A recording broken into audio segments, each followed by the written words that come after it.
The crystal champagne flute trembles in my hand as I stand alone at the San Jose Country Club bar, watching my cousin Claire's engagement party unfold like a glossy magazine spread. Perfect lighting. Perfect flowers. Perfect family smiles that never quite reach their eyes when they land on me. I check my phone again. No messages from Logan.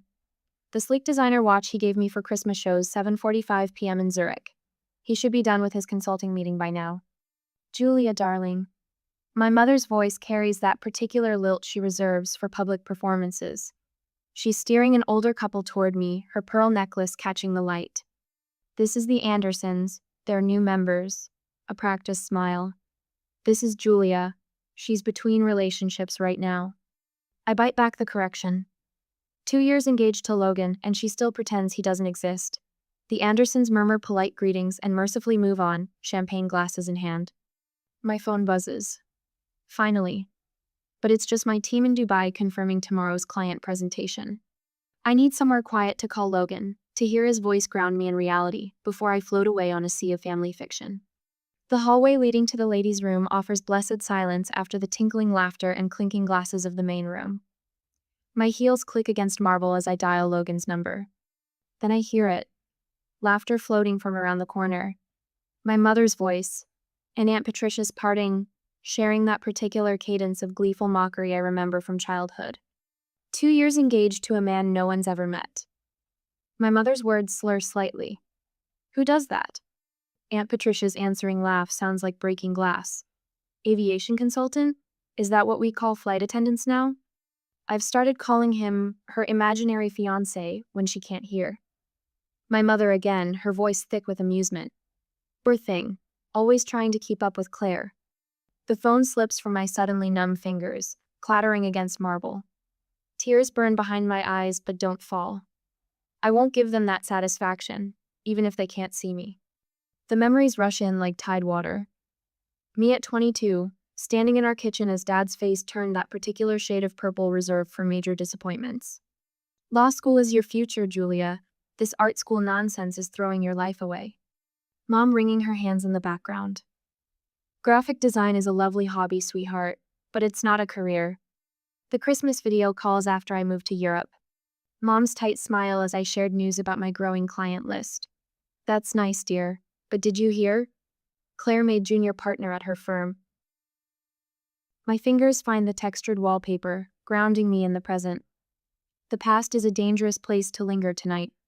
I remember the first time I saw Logan across a crowded conference room in Zurich. The way his eyes crinkled when he smiled. How he listened intently as I presented my branding concepts for his airline client.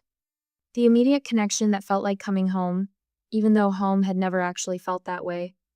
The work is exceptional, he'd said afterward. Your family must be incredibly proud. I'd laughed then, a short, sharp sound. They think I'm playing at having a career while looking for a husband. His hand had covered mine, warm and steady. Then they don't know you at all. The memory of calling Mom to share our engagement still stings. The long silence before her careful response. Is this real, Julia? Or are you just trying to keep up with Claire? Logan's words that night echo in my head. They'll understand someday. Build your life first. I straighten my spine, check my reflection in a gilt-framed mirror. My green silk dress falls perfectly, chosen to project success without trying too hard. The diamond on my left hand catches the light, solid and real as the man who gave it to me.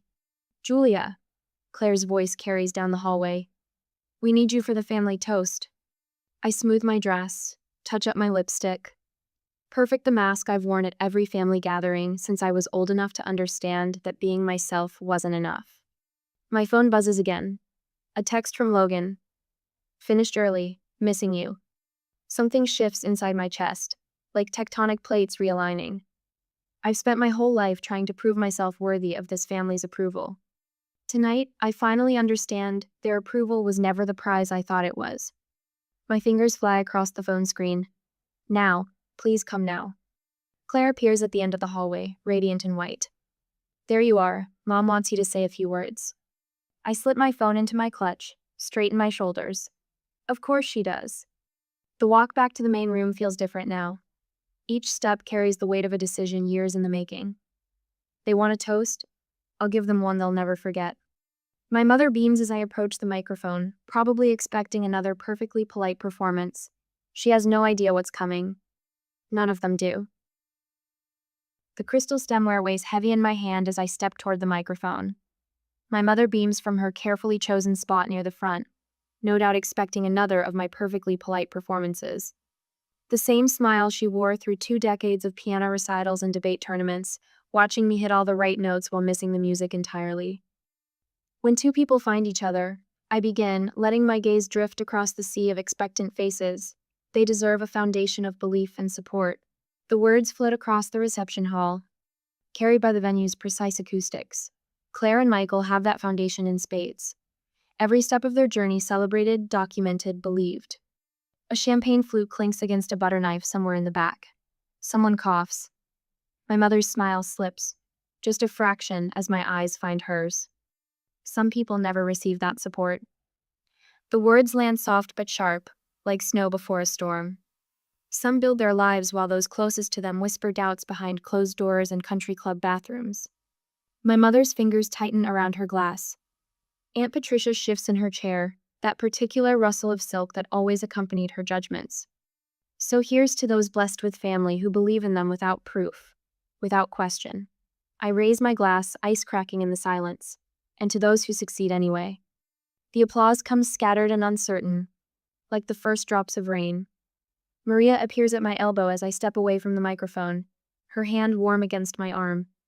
I wanted to tell you, she whispers, her phone screen glowing between us. They've been saying this for years. The family group chat scrolls beneath her thumb.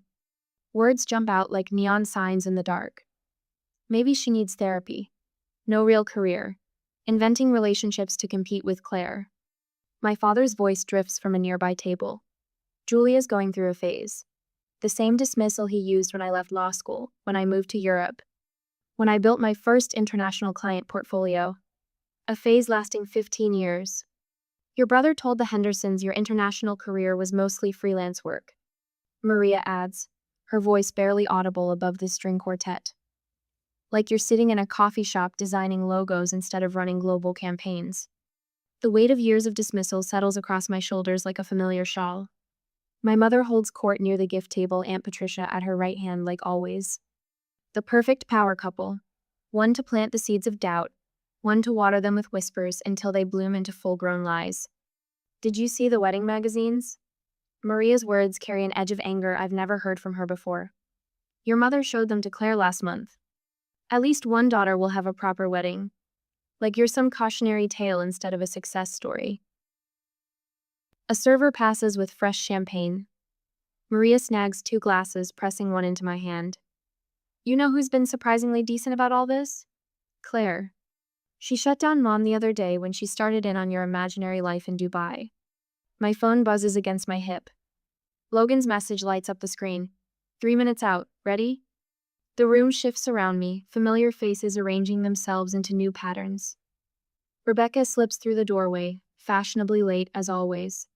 One look at my face and eyebrows draw together.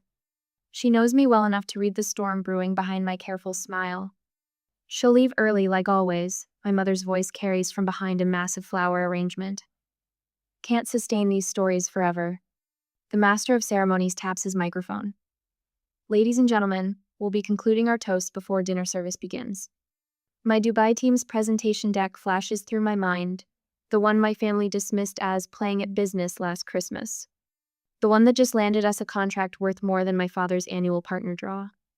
The marble floor clicks beneath my heels as I cross to where my mother stands, still holding court over her circle of friends. For once, I don't curve my spine to make myself smaller in her presence. I've never lied to you about my life, I say, my voice steady as a heartbeat. Not once, remember that. Something flickers behind her eyes, discomfort, maybe even fear, before the practiced smile slides back into place. Of course, darling, we've always supported your creative endeavors. The first throb of helicopter blades cuts through the evening air.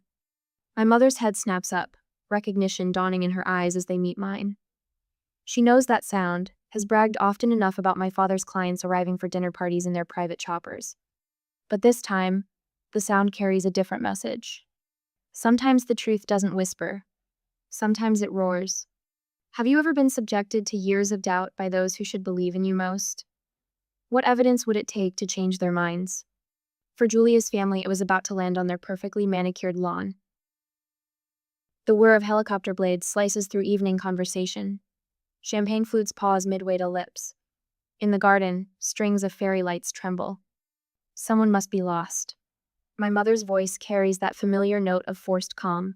She shoots a pointed look at the club manager hovering near the terrace doors. I'll check with traffic control. My father pulls out his phone, already shifting into problem-solving mode. The larger venue down the road sometimes gets helicopter arrivals. Aunt Patricia's laugh rings hollow across the room. Claire, darling, did you arrange a surprise for your engagement party? Claire shakes her head, confusion plain on her face. I take a slow sip of champagne, letting the bubbles dance on my tongue. The moment I've orchestrated unfolds exactly as planned, yet my hands tremble slightly as I set down my glass. The club doesn't allow unauthorized landings. My mother announces to anyone within earshot. She smooths her silk dress, a gesture I recognize from childhood, her tell when things spin beyond her control. The sound grows louder, conversations stutter and stop. Silver-haired men in blazers drift toward the floor-to-ceiling windows. Women in designer dresses exchange glances, their jewelry catching the light as they crane their necks. I move toward the terrace doors. Each step feels weightless, like I'm floating through a dream I've rehearsed 1,000 times. The garden lights illuminate my path, casting my shadow long across the marble floor. My mother's fingers close around my wrist. Julia, where are you going? I turn to face her, gentle but immovable, to greet my fiancé. Her fingers slip away. In her eyes, I catch the first flicker of understanding and fear. The helicopter appears over the tree line, sleek and black against the purple dusk. Its landing lights sweep across manicured lawns and sculpted topiaries. Julia. My mother's voice has lost its performance polish. This disruption is unnecessary. I don't respond. The time for words passed long ago, somewhere between imaginary fiancé and tonight's whispered mockery. Instead, I push open the terrace doors and step into the evening air. Behind me, the party has gone silent. Even the string quartet has stopped playing. I stand framed in the doorway, my green silk dress moving in the artificial wind. The moment stretches like pulled taffy, sweet with anticipation. The helicopter touches down with professional precision. The rotors slow, their rhythm fading to a whisper. When the door opens, Logan emerges like an actor hitting his mark. My breath catches. He looks exactly as I'd imagined in his charcoal suit, hair slightly windswept, every inch the successful aviation consultant. His long strides eat up the distance between us, confident and unhurried. Sorry I'm late, darling. His voice carries across the hushed garden. He bends to kiss my forehead, his hands settling at my waist with familiar warmth. Did I miss your toast? A collective gasp ripples through the crowd. I hear crystal shatter someone's grip on their champagne flute, failing spectacularly. Logan turns toward the party, his smile genuine as he spots Claire and her fiancé. Claire, Thomas, congratulations. He reaches into his jacket and produces an envelope. A small engagement gift. First-class upgrades for your honeymoon. The Maldives, right? Claire's face lights up with real pleasure. Unlike my mother, my cousin never participated in the whispered doubts. Logan, you shouldn't have. Thank you. My friend Rebecca catches my eye from across the room, her knowing smile a balm for my racing heart. She raises her glass in a silent toast. Logan guides me back inside, his hand steady at the small of my back. We move through the crowd like water through a stream, people parting before us. My father steps forward, his face a complex map of embarrassment and calculation. Mr. Bennett. Logan extends his hand. It's wonderful to finally meet you. Julia speaks of her childhood with such fondness. My father's handshake is automatic. Years of corporate training taking over. Aviation consulting, you said? Which markets? Primarily Europe and Asia. Logan's voice carries the precise mix of authority and ease that commands boardrooms. We're expanding our presence in the Middle East. Actually, that's what delayed me to need a conference call with our Dubai team ran long. My mother hovers at the edges of the conversation, her fingers twisting her pearl necklace. Aunt Patricia has retreated to a far corner, suddenly fascinated by her phone. Other relatives drift closer. their earlier dismissal transformed into hungry curiosity. Julia. My mother's voice cracked slightly. We should have. Should have believed me? The words slip out, soft as silk, sharp as steel. Yes, you should have. Logan's hand squeezes mine, grounding me in the present. Around us, phones appear in manicured hands. I know what they're searching for: Logan's consulting firm, my international clients, the life they dismissed as fantasy. The Almahara group was particularly impressed with Julia's branding work. Logan mentions casually to my father. The contract value alone. My mother's sharp intake of breath cuts through his words. On her phone screen, I glimpse the headline: Bennett Global Branding secures historic Middle East deal. You never mentioned, she begins. I did. My voice remains steady. Every Christmas call, every birthday, you change the subject to Claire's law firm promotions. The string quartet starts playing again, but the party's rhythm has fundamentally shifted. Years of dismissal crash against the concrete reality of Logan's helicopter. My success, our life. The impact leaves my family scrambling to rewrite history. Julia has a keynote speech at the International Brand Summit next month. Logan continues smoothly. Perhaps you'd like to attend. We could arrange tickets. My father's phone appears in his hand so quickly it seems to materialize. Around us, other relatives tap and scroll, their faces illuminated by the blue glow of screens showing my career, my achievements, my truth. The weight of vindication settles around my shoulders, not like a crown, more like armor I no longer need to wear. Logan's arm settles around my waist as we make our way through the reception, a physical anchor in this sea of shifting family allegiances. The helicopter sitting visible through the floor-to-ceiling windows serves as a constant reminder of everything they refuse to believe. Tell them about the Singapore airline campaign, darling. Logan's voice carries just enough for the cluster of relatives pretending not to eavesdrop. My mother's wine glass pauses halfway to her lips. The rebrand launched last month, I say, letting my voice fill with the quiet pride I've spent years suppressing. Full fleet livery redesign, lounge concepts for 13 international hubs, complete digital overhaul. Aunt Patricia's fingers tighten around her champagne stem. She spent the last hour trying to insert herself into conversations, suddenly remembering supportive comments she never made. I always told Diane you had an eye for design, didn't I, sister? My mother nods too quickly, pearls bobbing at her throat. Julia mentioned the Dubai project weeks ago. Very exciting. The lie hangs in the air between us. I haven't spoken to her in months, not since the Christmas call that ended with her suggesting I see a therapist about my need to exaggerate. Logan's thumb traces small circles against my hip, grounding me. The Almahara presentation is next week, actually. First time they've consolidated their luxury brands under one visual identity. My father materializes at my elbow, all forced business interest. Aviation consulting must be fascinating. The regulatory frameworks alone. Speaking of frameworks, my brother Tom cuts in. I always knew you'd make it big, sis. Remember when I helped you with that school project?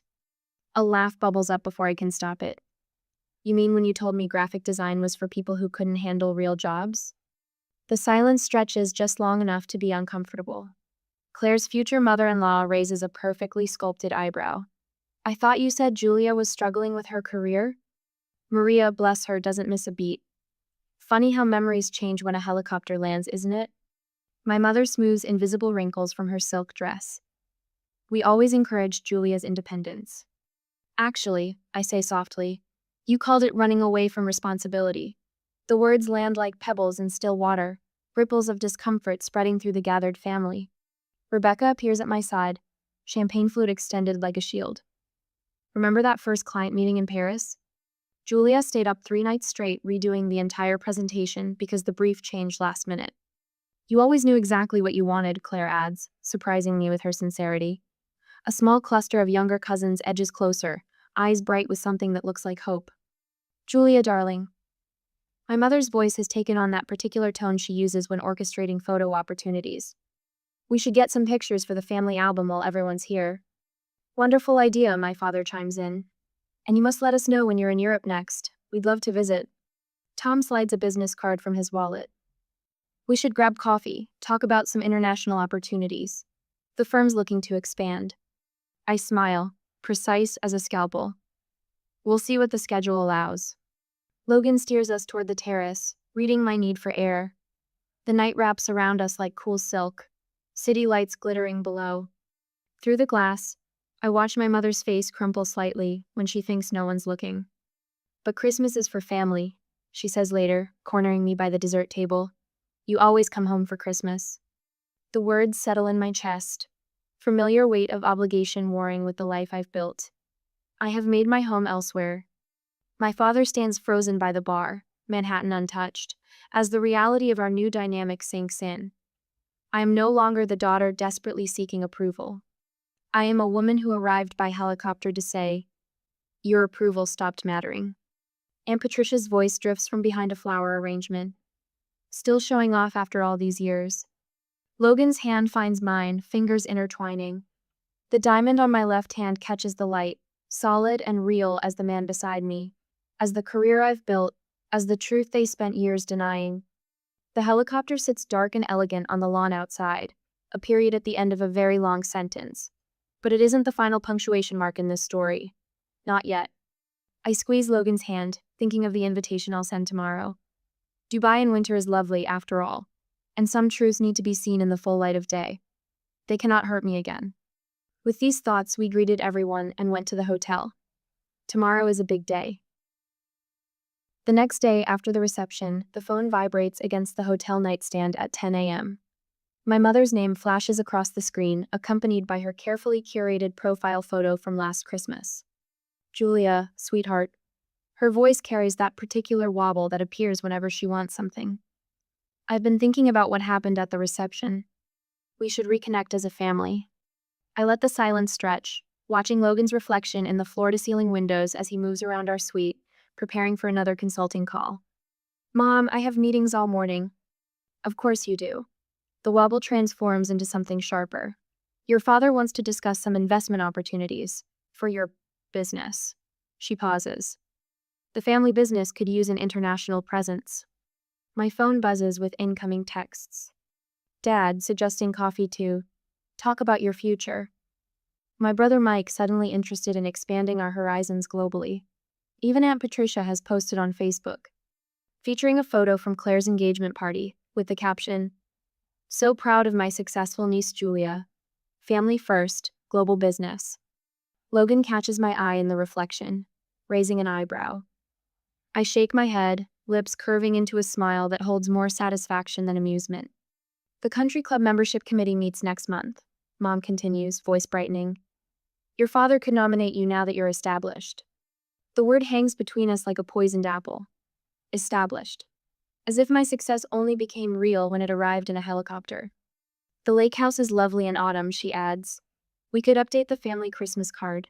You and Logan would look wonderful on the dock. I trace my finger along the window, watching the morning sun strike the glass towers of Dubai's financial district. That's generous, Mom. Well, family is family. Her voice softens.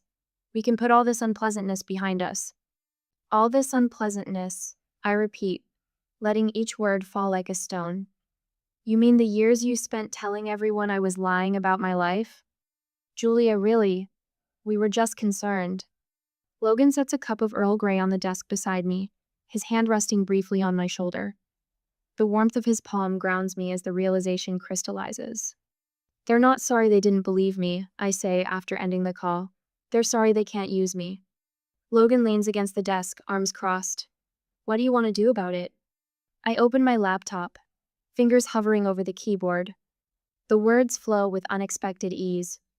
I'd like to invite you to Dubai next month. Let me show you what I've built. 3 weeks later, I watch my parents scan the arrivals terminal, their expectations visible in their designer luggage and travel outfits. Mom's face falls slightly when she spots our waiting car.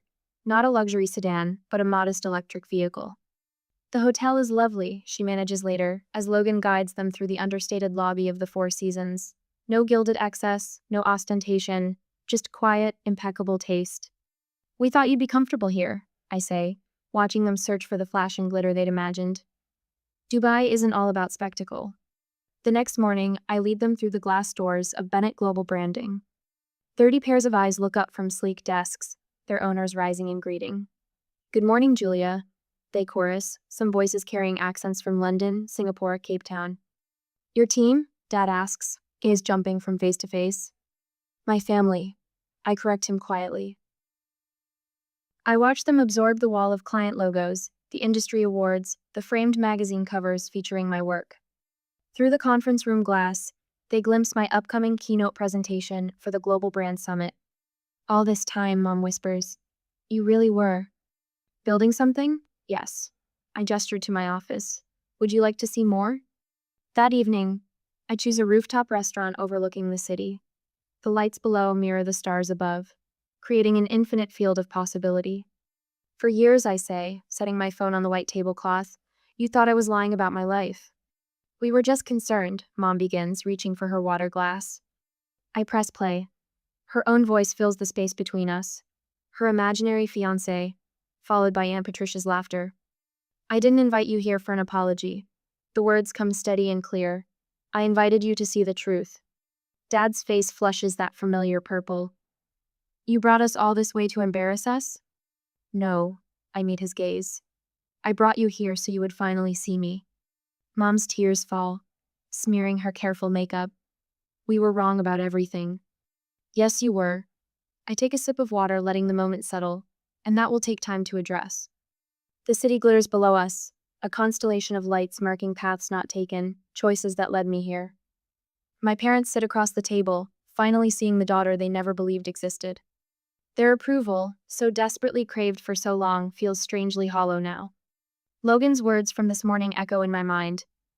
The greatest revenge isn't proving them wrong. It's living so fully that their approval becomes irrelevant. I study their faces in the candlelight. Mom's trembling lips, Dad's rigid posture. The power to shape our relationship has shifted. Any reconciliation will happen on my terms, in my time. The knowledge settles like a warm stone in my chest. Tell me about your new project, Dad says finally, his voice rough with something that might be regret. I lean back, considering. The night stretches before us, full of possibilities and limitations. Like the city below, some paths will remain forever unexplored. Others wait to be discovered. Let's start, I say, with what's true. A week later, sunlight streams through the floor-to-ceiling windows of my Dubai office, catching the metallic threads in the abstract tapestry I bought in Istanbul last month. Logan appears in the doorway, 2 steaming cups in hand. The familiar scent of Earl Grey fills the air as he sets one on my desk. Your 9 o'clock is ready in the conference room, he says, leaning down to kiss my temple. The design mentee from Paris? I nod, taking a sip of perfectly brewed tea. Reminds me of myself at 23. Brilliant portfolio, family who thinks graphic design is just pretty pictures on a computer. The young woman's face fills my laptop screen moments later, bright-eyed and nervous. Her portfolio spreads across my second monitor, clean lines, bold color choices, the raw talent I recognized immediately. Emma, tell me about the restaurant campaign concept. My voice carries the warmth I wished for at her age. The one your professor called too modern. She straightens, hands fluttering. My father said the same thing, that no traditional French restaurant would ever. Show me anyway. Her concept unfolds across the screen. Contemporary yet elegant, perfectly balanced between innovation and timeless appeal.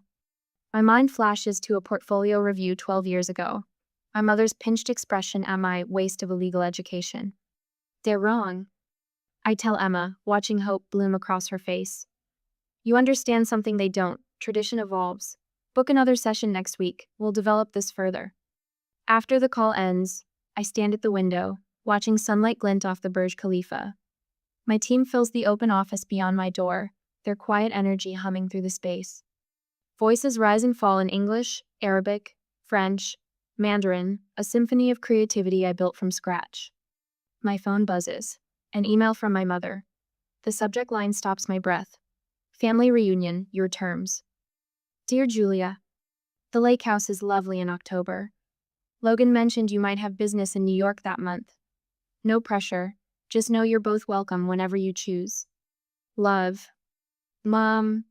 No guilt trip, no manipulation, no desperate need to prove her maternal devotion to the country club crowd. Logan's arms slip around my waist from behind. Board meeting done early, what's got you smiling? I show him the email. Mom's learning. Finally. Going? Maybe. I lean back against him. On our terms. 6 weeks later, autumn sunlight dapples the lake house deck. Logan's hand rests warm against my lower back as we climb the familiar steps. No knot in my stomach. No mask of perfect daughter sliding into place. The door opens before we reach it. Mom's eyes meet mine, clear and uncertain. Julia, Logan, thank you for coming. Inside, fall-scented candles flicker on the mantel. Dad looks up from his paper, reading glasses perched on his nose. Just read about your team's award. The Hong Kong campaign? Singapore, I correct gently. But yes, the Asian market expansion exceeded projections. No dismissal. No comparison to my cousin's law firm partnership. Just my father's small nod, the beginning of understanding in his eyes. Monthly video calls followed. Awkward at first, like learning a new language. Dad asking about projects, actually listening to the answers. Mom sending articles about female entrepreneurs in the Gulf states, her handwritten notes in the margins showing she'd really read them. Aunt Patricia's absence speaks volumes. Some bridges burn for a reason. The Santorini wedding photos arrive in December. Small, intimate, perfect. Claire beside me in a sage green bridesmaid's dress, our childhood competition dissolved into genuine friendship. My parents in the background, respecting the boundaries of their new role. Rebecca's champagne toast still echoes, to believing in yourself when no one else would. Spring finds me in a Dubai conference hall, addressing a room of young designers. Many of their stories mirror my own. Families who mistake different for wrong, dreams dismissed as phases to outgrow. The helicopter story spread. I tell them, watching recognition spark. But that moment wasn't about proving anyone wrong, it was about finally being right with myself. A young woman approaches afterward, portfolio clutched to her chest. My family thinks I'm wasting my accounting degree. They don't believe I can make it in design. I see myself in her tight shoulders, her defensive grip on her work. Show me what they don't see. Mom visits the office in May. She pauses before the framed photo of Logan's helicopter landing, backlit against the country club's manicured lawn. I was so embarrassed that day. Her voice catches. Now I understand it was necessary. It wasn't about embarrassing you. I meet her eyes in the glass reflection. It was about finally being seen. I see you now. She touches the frame gently. I'm sorry it took so long. I needed you to see me then. The truth settles, peaceful as sunset over the Arabian Gulf. I don't need it anymore. Later that night, Logan and I stand on our balcony, the city lights jeweling the darkness below. Plans for the New York office expansion spread across the patio table between us. We could take the apartment in Manhattan, I muse. Be closer to family if we want. If we want. Logan's smile holds a decade of understanding. Your choice, your terms. I watch a plane's lights trace across the star-studded sky, remembering a young woman who once thought proving her worth would fix everything. The greatest revenge isn't proving them wrong. My fingers lace through Logan's. It's living so fully that their approval becomes irrelevant. The night breeze carries the scent of jasmine from the garden below. Somewhere in Paris, Emma works on her restaurant campaign. In Dubai, my team prepares tomorrow's client presentation. In a lake house in America, my mother learns to see her daughter clearly. All of us evolving, one truth at a time. My parents abandoned me on my graduation day to throw a lavish yacht party for my golden child brother. They called my dual doctorate a pathetic joke and demanded I wire them $15,000 to pay for their champagne. They had absolutely no idea that before the day was over, a multi-billion-dollar corporate titan would hand me the exact weapon I needed to wipe their entire arrogant existence off the map. My name is Savannah, and I am 33 years old. Before I continue this story, let me know where you are watching from in the comments below. Hit like and subscribe if you have ever had to cut off toxic family members who treated your biggest achievements like absolute garbage. Growing up in a wealthy Connecticut suburb, my parents, Richard and Catherine, worshipped only one thing. Money, status, and corporate power were their entire religion. My older brother Cameron was their anointed savior. He was a flashy, fast-talking tech bro who practically lived in custom-tailored suits and threw around investor cash like it was monopoly money. I, on the other hand, was the family embarrassment. Why? Because I loved science. Because my greatest passion was healing animals and studying complex genetics. To my elitist parents, veterinary medicine was a blue-collar joke. They constantly reminded me that playing with sick dogs would never secure a prestigious seat at their exclusive country club table. Fast forward to a crisp May morning. I was standing in the massive parking lot of Cornell University, the cool wind gently catching the heavy black fabric of my graduation gown. This was not just a regular graduation. I was about to walk across the stage to receive a dual Doctor of Veterinary Medicine and a PhD in Genetic Biotechnology. It took me nearly a decade of sleepless nights, grueling lab hours, and surviving entirely on meager student grants. My parents had adamantly refused to pay a single cent for a degree they deemed financially worthless, leaving me to claw my way to the top of my academic field entirely on my own. I nervously smoothed down my velvet doctoral hood, scanning the sea of arriving families. I was desperately searching for my parents' luxury SUV. I had sent them the gold-embossed invitation 6 months ago. I had even used my limited savings to book them a premium hotel suite near the campus. Despite a lifetime of emotional neglect, the inner child inside me wanted so desperately to believe that today, just for one afternoon, they would show up and finally be proud of me. Then my phone vibrated in my hand. It was a text message from my mother, Catherine. I opened the message, and the harsh words on the screen hit me like a physical punch to the chest. "We are not coming to your pointless ceremony. Being a vet is the pinnacle of failure, and we refuse to be embarrassed in front of our friends by celebrating it. We are currently hosting a private yacht party for Cameron. He just closed a massive new funding round for his tech startup.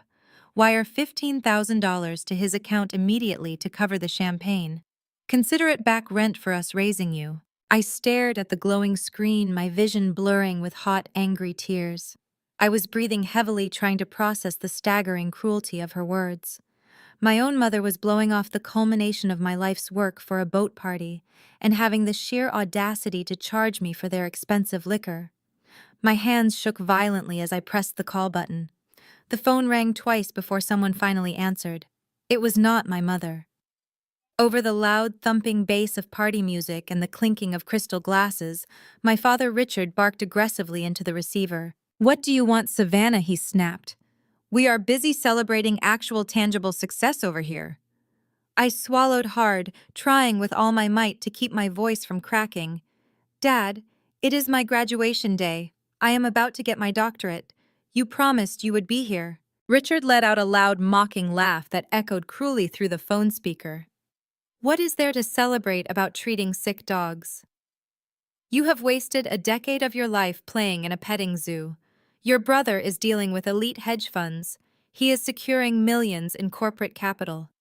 That is what a real career looks like. I earned a PhD. Dad," I pleaded. The last pathetic shred of the daughter who just wanted her father's love was desperately fighting to survive. "I did it completely on my own. I did not ask you for anything.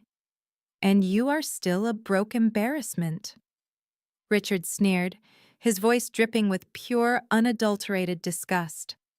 "Did you wire the $15,000 yet? Your brother needs to entertain his wealthy investors. Send the money right now or lose our number for good." He did not wait for a response. The line went dead with a sharp click. I stood completely alone in the crowded parking lot, surrounded by joyful families hugging their smiling graduates. I reached into the hidden pocket of my graduation gown and pulled out a crisp folded cashier's check. It was a check for exactly $15,000. I had saved up every extra penny from my university stipend over the last 2 years to give them that money today.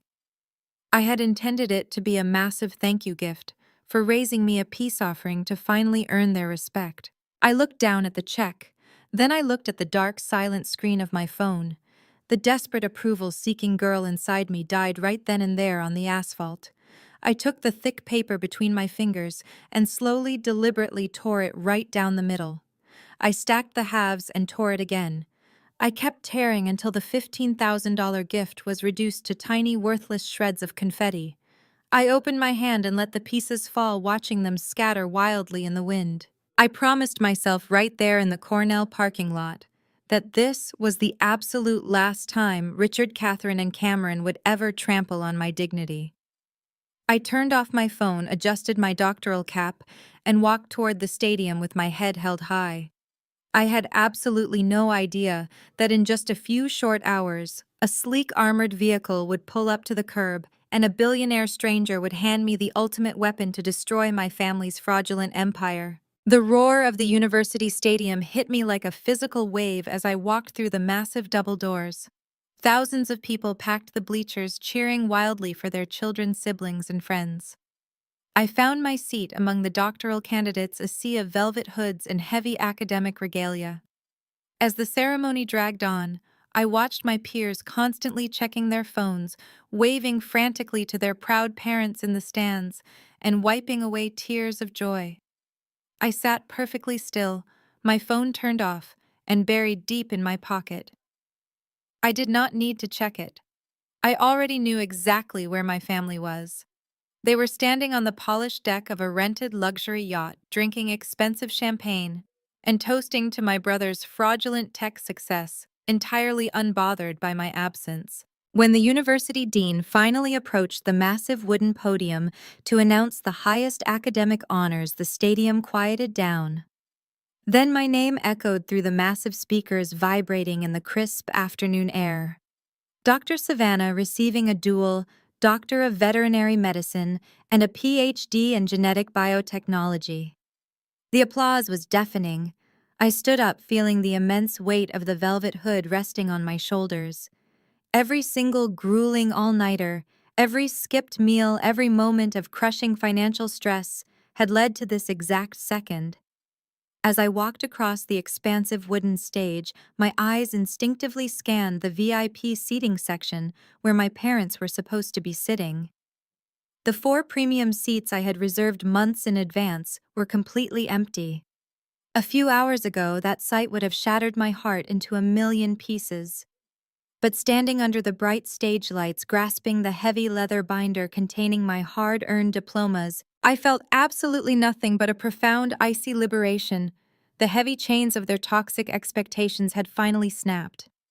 I shook the dean's hand, smiled brightly for the official university photographer, and walked off the stage as a completely free woman. Once the closing remarks finished and the sea of graduates erupted into chaotic celebration, I did not linger. I bypassed the crowded reception areas, where families were popping champagne corks, arranging massive bouquets of flowers, and taking endless photographs. I did not want to be the pathetic, isolated girl standing alone in the background of someone else's joyful memory. I navigated through the labyrinth of campus hallways, keeping my head down, heading toward the secluded rear exit of the stadium. I pushed open the heavy glass doors, expecting to find the quiet, empty sidewalk leading back to my cheap, off-campus apartment. Instead, my path was immediately and aggressively blocked. 2 massive men wearing impeccably tailored black suits and discreet communication earpieces stepped smoothly in front of me. Their posture screamed private military, and they moved with a terrifying, synchronized precision. They did not look like standard campus security. They looked like lethal corporate professionals. I froze in my tracks, my grip tightening instinctively around my leather diploma binder. My mind raced, trying to figure out if my brother's shady financial dealings had somehow brought dangerous debt collectors to my doorstep. I took a cautious step back, opening my mouth to shout for help, but before I could utter a single word, a massive vehicle glided silently around the corner. It was a sleek, pitch-black, heavily armored Maybach. It pulled up to the curb right beside me, its pristine paint reflecting the afternoon sun. The engine purred with a deep, menacing hum. The 2 suited men immediately stepped aside, flanking the rear door like royal guards. The heavy bulletproof door swung open with a solid metallic thud that commanded absolute attention. A man stepped out of the luxurious leather-lined interior. He looked to be in his mid-50s, possessing an aura of absolute, unshakable authority. He wore a bespoke charcoal suit that likely cost more than my entire decade of doctoral tuition. His silver hair was perfectly styled, and his sharp, calculating eyes locked onto me with an intense, intimidating focus. I recognized him instantly. Anyone working in the upper echelons of biotechnology would recognize him. It was Mr. Maxwell, the brilliant, notoriously ruthless chief executive officer of Apex Biogen. His company was a $20 billion global agricultural pharmaceutical conglomerate. Apex Biogen was the undisputed titan of the industry, a corporate predator that bought out promising tech startups, revolutionized global supply chains, and crushed competitors without a second thought. My heart hammered a chaotic rhythm against my ribs. What in the world was a billionaire titan doing standing on a quiet university sidewalk waiting for me? Mr. Maxwell did not offer a polite greeting. He did not ask how my graduation ceremony went, and he certainly did not congratulate me on my degrees. He simply reached into his tailored jacket, pulled out a thick, leather-bound dossier, and held it out toward me.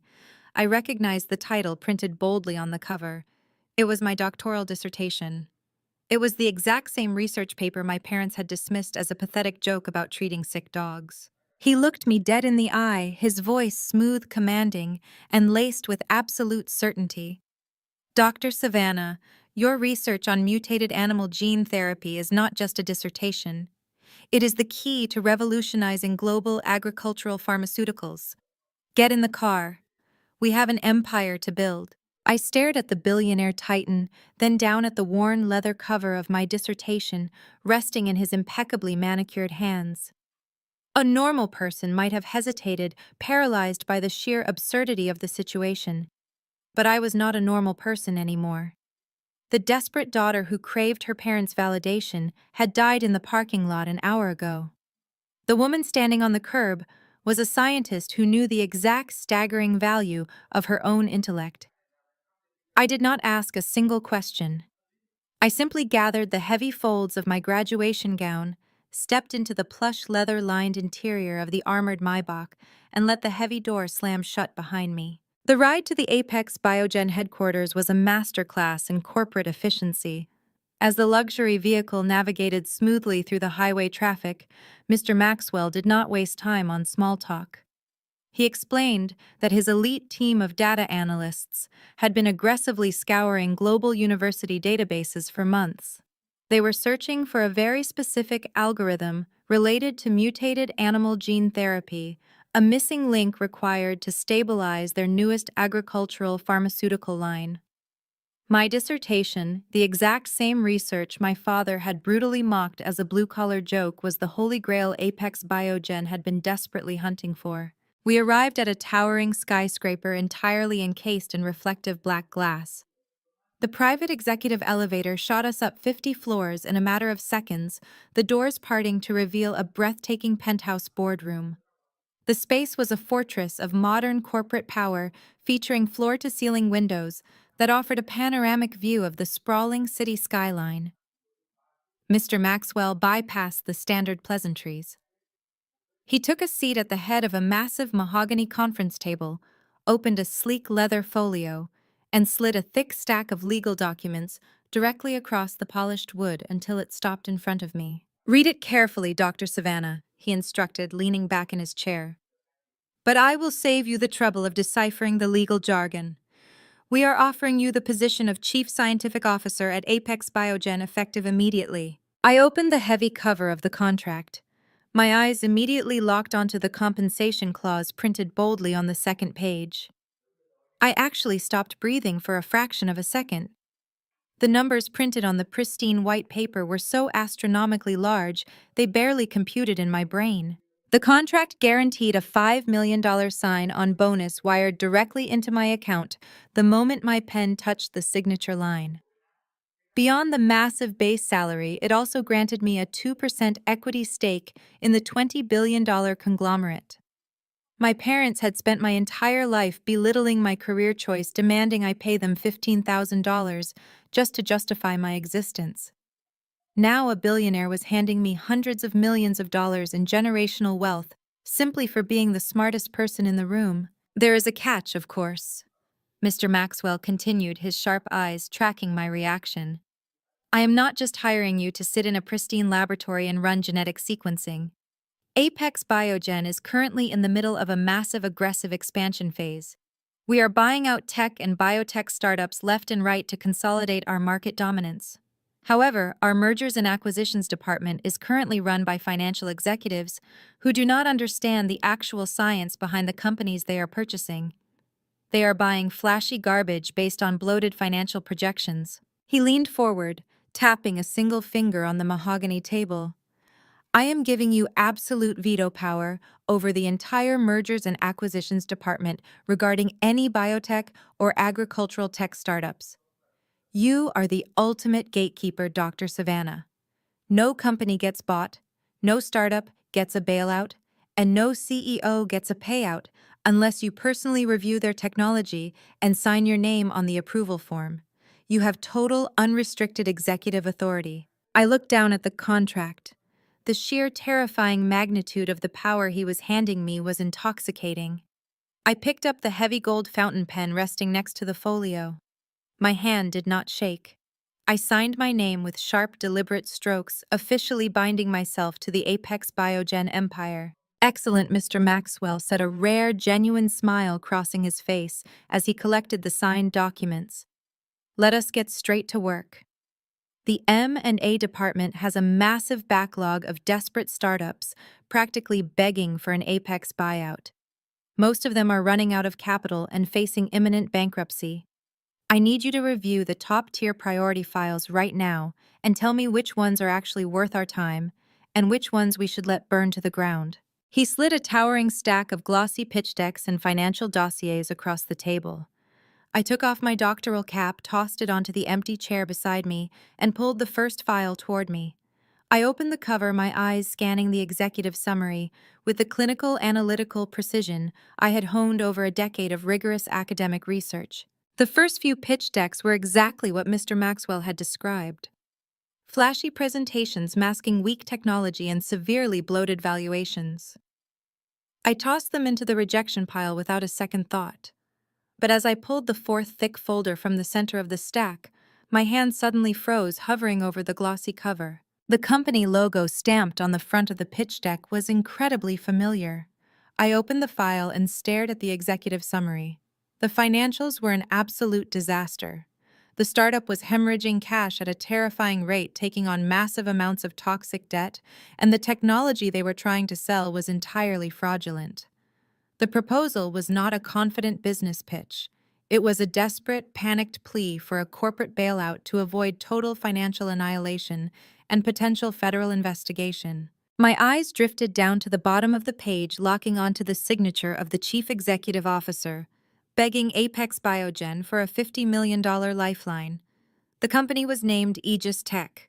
The CEO was Cameron, my brother, the arrogant golden child who was currently standing on a rented luxury yacht, drinking expensive champagne and celebrating a fake financial victory while my parents cheered him on.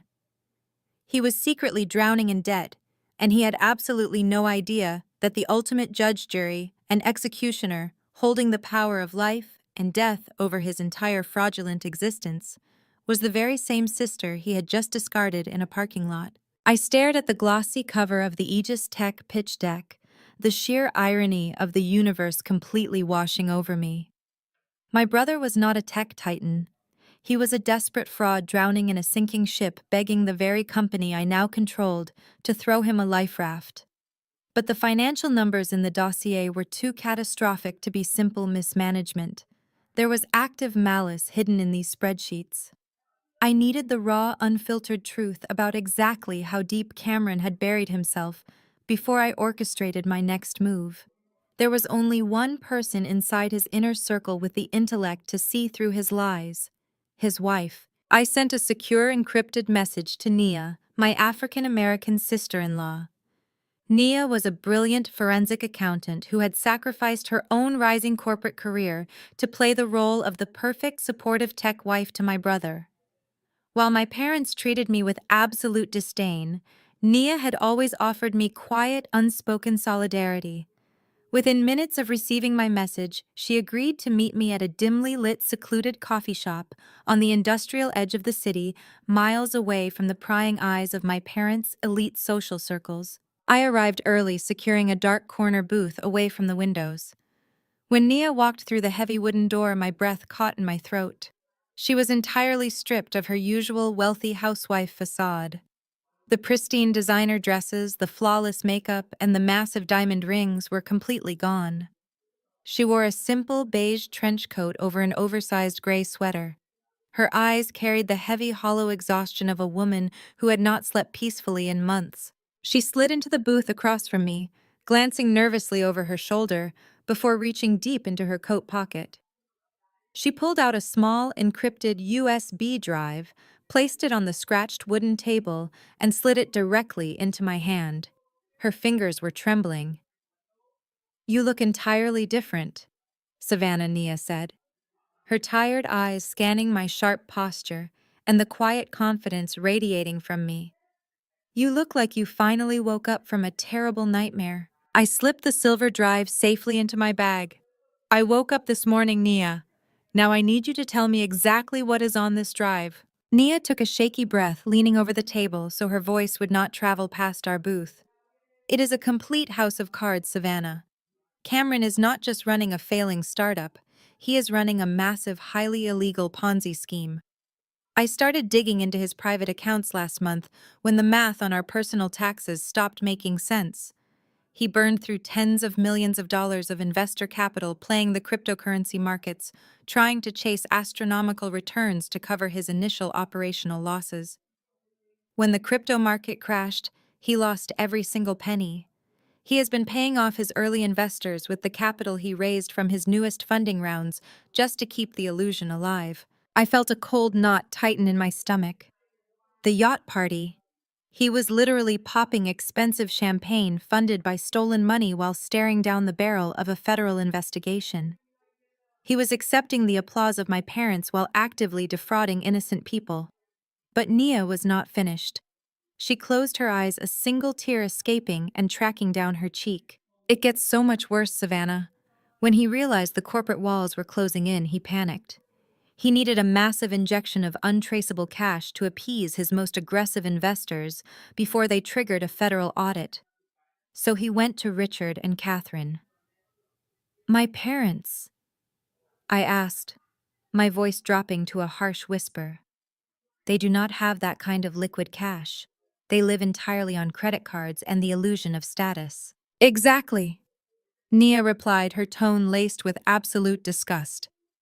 "He manipulated their terrifying obsession with wealth. He convinced them that his company was days away from a $50 million buyout, but claimed he needed a temporary bridge loan to secure the final legal fees and keep the startup afloat until the ink dried. He conned your parents into taking out a second highly predatory mortgage on the family mansion. They leveraged their entire estate to hand him $3 million in cash. And Cameron immediately dumped all of it into the black hole of his corporate debts. The money is entirely gone." My mind raced. My parents had literally bet their home on the golden child. They had handed him $3 million while demanding I pay them $15,000 for raising me. They were completely blind to the fact that their favorite son was a criminal who had just destroyed their entire financial future. But Nia looked terrified for her own safety, her hands gripping the edge of the table. "He is getting desperate, Savannah. He has started forging my signature on personal financial documents to open new credit lines under my name. I am consulting with a divorce attorney and gathering this evidence for the FBI. I refuse to go down for his crimes. He thinks he is untouchable because he believes a massive corporate buyout is going to erase his debts and make him a multi-millionaire by the end of the week." Nia leaned closer, the raw terror in her voice unmistakable.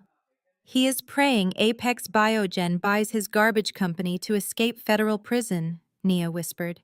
"He thinks their executives are stupid enough to buy his fake data." As the staggering weight of her words settled between us, my secure phone suddenly vibrated against the wooden table. The screen flared to life, illuminating the dark booth. It was a text message from my mother, Catherine.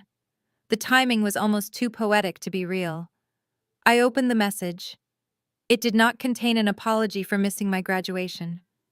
It did not ask how my day went.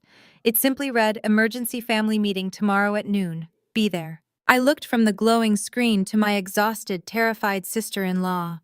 A slow, dangerous smile curved the edges of my mouth. My parents and my brother had built a fragile glass castle out of lies, theft, and overwhelming arrogance. And tomorrow at noon, I was going straight into the center of it to watch it shatter. The next day, I did not show up to my parents' sprawling Connecticut estate, looking like the exhausted, financially starved graduate student they were so accustomed to bullying. That version of Savannah was dead and buried. Instead, I walked through the heavy wrought iron gates wearing the armor of my new reality. I had purchased a razor-sharp, charcoal gray Tom Ford suit that tailored perfectly to my frame, radiating absolute corporate authority. Resting on my arm was a pristine black leather Hermes bag, a subtle but undeniable symbol of extreme wealth. My posture was straight, my chin held high, and my expression was a mask of cold, impenetrable ice. I pushed open the heavy mahogany front doors of the mansion. The interior was exactly as I remembered it. Opulent, aggressively decorated, and suffocatingly pretentious. Massive crystal chandeliers hung from the vaulted ceilings, and priceless antique rugs covered the polished hardwood floors. To an outsider, it looked like a fortress of untouchable generational wealth. But thanks to Nia, I knew the terrifying truth. I was standing inside a beautiful hollow shell that was completely leveraged to the bank. I walked into the grand living room. My heels clicked sharply against the marble floor, demanding attention with every step. My father Richard was pacing back and forth in front of the massive stone fireplace, holding a crystal glass of scotch despite it being barely noon. My brother Cameron was slouched on the custom white leather sofa, nervously bouncing his leg while scrolling through his phone. My mother, Catherine, sat perfectly upright in a high-backed armchair, her face pulled tight with poorly concealed anxiety. When I entered the room, they all stopped and looked at me. A normal family might have been taken aback by the staggering physical transformation of their daughter. They might have wondered how a broke student suddenly acquired tens of thousands of dollars in high-end luxury fashion overnight. But my parents' narcissism was entirely blinding. They only saw what they wanted to see. Catherine let out a sharp, condescending scoff. She looked me up and down, her lips curling into a cruel sneer. "Who are you trying to fool with the fake designer clothes, Savannah? Did you max out your pathetic little student credit card just to buy knockoffs and parade around our house? Sit down and shut up. We do not have time for your childish dress-up games today. We have a real family emergency to handle." I did not react to her insult. I did not flinch, and I certainly did not defend the authenticity of my wardrobe. I simply walked over to the single empty armchair across from them, sat down gracefully, and crossed my legs. I placed my Hermes bag deliberately on the glass coffee table between us. "I am sitting, Mother," I said, my voice smooth and entirely devoid of emotion. "Let us hear about this emergency." Richard slammed his glass of scotch down onto the mantel. He marched over to the coffee table and aggressively threw a thick, stapled legal document right next to my bag. It was a commercial loan guarantor agreement. He pointed a shaking finger at the papers, his face flushed with a mixture of alcohol and barely suppressed panic. "Your brother is on the verge of the biggest financial victory this family has ever seen," Richard declared, puffing out his chest to project an illusion of absolute control. "He is finalizing a $50 million buyout with a massive corporate conglomerate. The deal is practically done. But due to some ridiculous bureaucratic red tape at his bank, his operational accounts are temporarily frozen. He needs a rapid bridge loan to cover the final legal fees and keep his servers running until the buyout money clears next week." I looked down at the document. The requested loan amount printed on the top page was $500,000. They were asking for $500,000 in liquid cash to cover a massive hole in Cameron's collapsing Ponzi scheme. "And what exactly does this have to do with me?" I asked, leaning back in my chair. Richard slammed his hand flat against the glass table, leaning over me to use his physical size as an intimidation tactic. "It has everything to do with you, because you have a completely pristine credit score. We did not pay a single dime for your useless animal degree, which means you have zero outstanding educational debt. Furthermore, you now hold a dual doctorate. Banks love the title doctor. It makes you look incredibly stable on paper. We need you to co-sign this $500,000 loan right now as the primary guarantor." I stared at my father, marveling at the sheer, unadulterated audacity of his demand. Less than 24 hours ago, he had screamed at me through a phone called my life's work, a pathetic joke, and demanded I pay him $15,000 for the burden of raising me. Now he was ordering me to leverage my flawless financial record to secure $500,000 for the exact same brother who had just secretly mortgaged my parents' home into oblivion. They were trying to use me as a human shield. They wanted me to take on $500,000 of toxic debt so Cameron could keep faking his billionaire lifestyle for a few more days.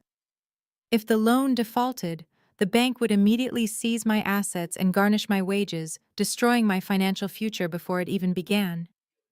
They were entirely willing to sacrifice my life to buy Cameron another week of freedom. I slowly reached out and picked up the loan document.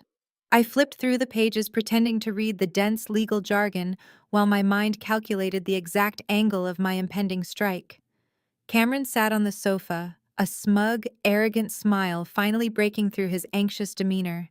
He genuinely believed I was going to cave under our father's aggressive manipulation. He thought I was still the weak, desperate girl who would sign her soul away just to earn a single word of praise from her toxic family. I lowered the document, resting it gently on my lap. I looked directly at Cameron, my eyes locking onto his. I did not scream. I did not throw the papers back in their faces. I was the chief scientific officer of Apex Biogen, and I held the absolute power of life and death over his entire existence. I was going to let him dig his grave just a little bit deeper before I pushed him in. Cameron shifted his weight on the custom white leather sofa, exuding the smug, untouchable aura of a man who firmly believed the entire world revolved around his personal convenience. He lifted his expensive Italian leather loafers and kicked his feet right up onto the pristine glass coffee table, resting them mere inches away from my designer handbag. He crossed his arms behind his head, a sickeningly confident smirk plastered across his face. He looked at me not as a sister, but as a minor annoying obstacle standing between him and his impending fortune. "You really do not get it, Savannah," Cameron chuckled, his voice dripping with heavy, unearned arrogance. "You have been stuck in university laboratories for so long that you simply do not understand how real wealth is generated in the corporate sector. I am not asking for a handout. I am offering you the privilege of being temporarily useful to a future billionaire. I am selling Tech to Apex Biogen for $50 million. He let the name of the $20 billion conglomerate hang in the air, expecting me to gasp in awe. He waited for my eyes to widen at the sheer magnitude of the $50 million figure. He wanted me to bow down to his manufactured corporate supremacy. "The deal is basically done," Cameron continued, waving his hand dismissively through the air. "Their financial executives have already looked over my pitch decks. They love the valuation. They love the market projections. I have a final mandatory pitch meeting tomorrow morning at their downtown headquarters. I just have to sit down with their newly appointed chief scientific officer to get the final technical approval." Richard crossed his arms, nodding approvingly at his golden child. "Your brother has outsmarted the entire market," Richard added, glaring at me. "He built an empire from scratch. Once Apex Biogen wires that $50 million, he is going to pay off this bridge loan immediately. You will not lose a single dime. You just have to put your name on the paper today." I kept my face completely neutral, though internally my mind was running at light speed. The sheer blinding delusion radiating from Cameron was almost difficult to comprehend. He actually believed his fraudulent spreadsheets and fabricated data would simply sail past the executive review. He thought he could con one of the most ruthless agricultural pharmaceutical conglomerates on the planet just as easily as he had conned our parents out of their home equity. I leaned forward slightly, resting my elbows on the armrests of my chair. "And this new chief scientific officer?" I asked, my tone laced with mild, feigned curiosity. "You are confident you can convince them to approve the acquisition?" Cameron let out a loud, obnoxious laugh.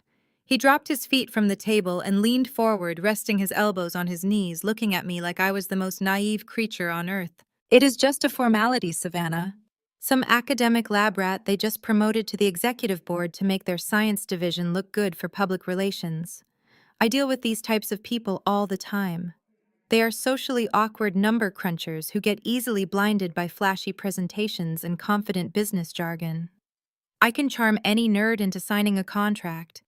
I am going to walk into that boardroom tomorrow, give them a 10-minute slideshow on our projected revenue, and walk out with a $50 million buyout. Catherine let out a heavy, dramatic sigh of extreme impatience. She tapped her manicured nails aggressively against the arm of her chair. We do not have time to explain high-level corporate mergers to someone who spends her days treating animal parasites. The bank closes in 3 hours. Stop asking stupid questions and pick up a pen. Cameron grabbed the loan document from the table and practically shoved it toward me. Just sign the damn $500,000 loan so I have walking around money until the ink dries, you idiot. Do not ruin this for the family just because you are jealous of my success. The room grew thick with their collective toxic pressure. They were a pack of wolves cornering what they believed was a defenseless, desperate rabbit. They expected me to crumble. They expected me to pick up the pen sign away my flawless credit score and blindly accept the financial noose they were slipping around my neck. I did not reach for the pen. Right at that moment, my parents' housekeeper walked quietly into the grand living room carrying a silver tray. She set a porcelain teapot and a set of delicate cups down on the edge of the glass coffee table before quickly retreating to the kitchen. The timing was absolutely perfect. I slowly reached out and picked up one of the porcelain cups. I poured a small amount of steaming tea, the delicate splashing sound echoing loudly in the sudden tense silence of the room. I lifted the cup to my lips. I did not rush. I took a slow, deliberate sip, letting the warm liquid soothe my throat while my family watched me with escalating irritation. Savannah Richard barked, his face turning a dark shade of red. "Did you not hear your brother? Sign the paper." I lowered the teacup, resting it perfectly on its matching saucer, with a soft, definitive clink. I looked directly at Cameron. I let a slow, freezing smile spread across my face. It was not a smile of submission. It was the terrifying, calculated smile of an apex predator who had just locked the cage door from the outside. "I am not going to sign your loan, Cameron," I said, my voice smooth and entirely devoid of hesitation. Before the eruption of their outrage could even begin to form, I tilted my head slightly, my eyes piercing straight through his arrogant facade. I simply asked a single question. "Are you absolutely certain this new CSO will approve the buyout for your garbage company?" Cameron stared at me for a split second, his brain entirely misinterpreting the weight of my question. He thought I was just being a bitter, jealous sibling trying to poke holes in his magnificent corporate fantasy. He rolled his eyes, letting out a loud theatrical groan of annoyance that echoed in the cavernous living room. "Garbage company," Cameron mocked, shaking his head with a pitying smirk. "You are so unbelievably pathetic, Savannah. You have zero understanding of the modern tech industry. Aegis Tech is going to revolutionize the global market, and Apex Biogen knows it. That is exactly why they are throwing $50 million at me.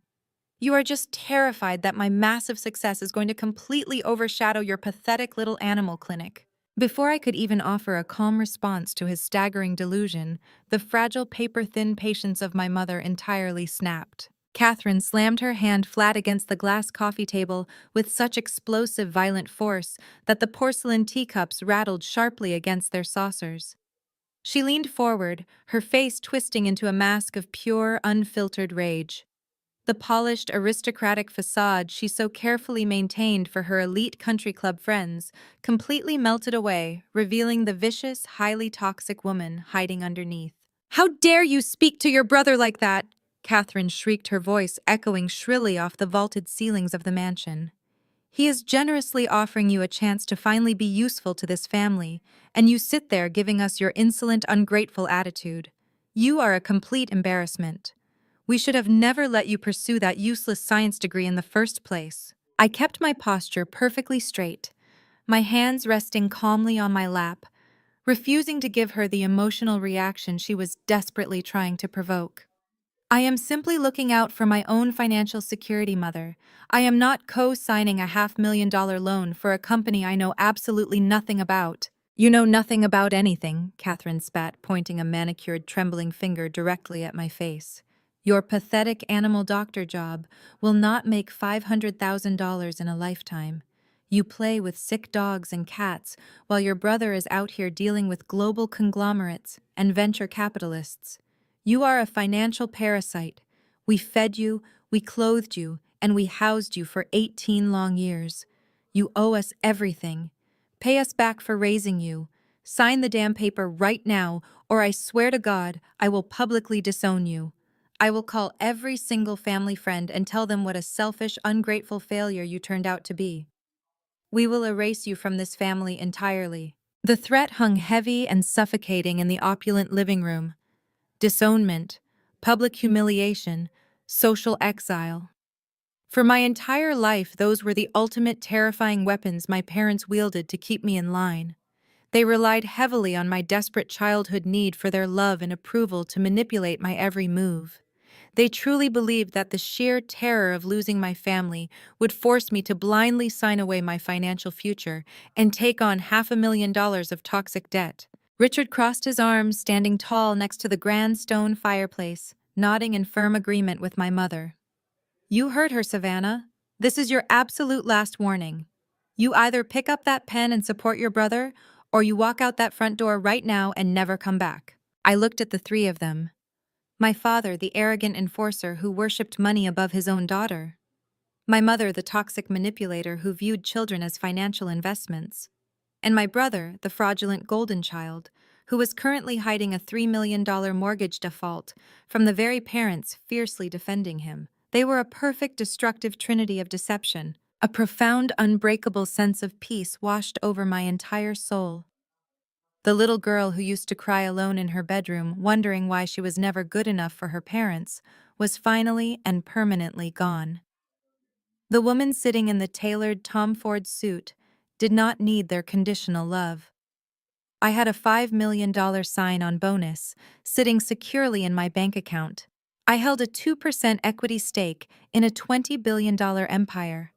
And most importantly, I possessed the absolute executive power to destroy the exact company my family was currently worshiping as their savior. I did not argue. I did not yell. I did not waste a single breath trying to explain my worth to people who were fiercely committed to misunderstanding me. I smoothly pushed my chair back and stood up. The movement was so graceful, so entirely devoid of the panicked submission they expected that it caught them completely off guard. I reached down and picked up my pristine black Hermes bag from the glass table. I opened the gold clasp, reached inside, and pulled out my sleek leather wallet. "What are you doing?" Richard demanded, his voice faltering slightly, as his primary intimidation tactic failed to produce the desired result. "I told you to sign the paper." I ignored him entirely. I pulled a crisp, newly minted $100 bill from my wallet. I held it between my fingers for a brief moment, letting the green paper catch the light of the massive crystal chandelier above us. Then, with a slow, deliberate motion, I let the bill drop. It fluttered gracefully through the tense air and landed softly right on top of the stapled loan guarantor document. Catherine stared at the money, her mouth opening and closing in sheer bewildered shock. "What is this?" she stammered, entirely unable to process the absolute financial disrespect.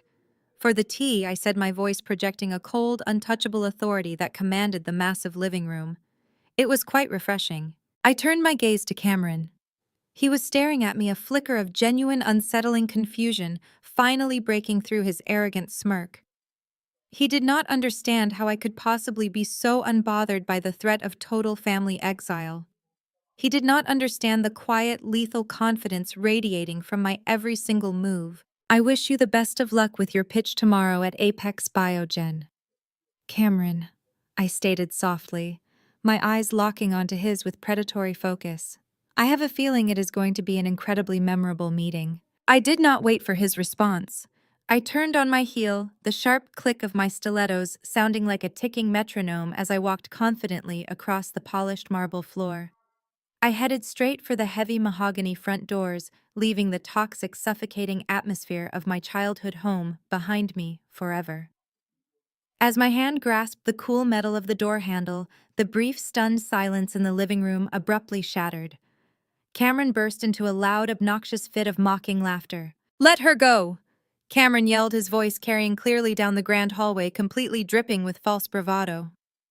"Let her go back to her pathetic little clinic. We do not need her. By tomorrow afternoon, I am going to be a multimillionaire tech titan, and she is going to be begging us for a handout. Do not answer her calls when she realizes what she just walked away from." I pushed the heavy door open and stepped out into the crisp, sunlit afternoon. I walked down the sweeping driveway toward my waiting private driver, Cameron's delusional laughter still echoing faintly behind me. He was utterly convinced he held the winning hand.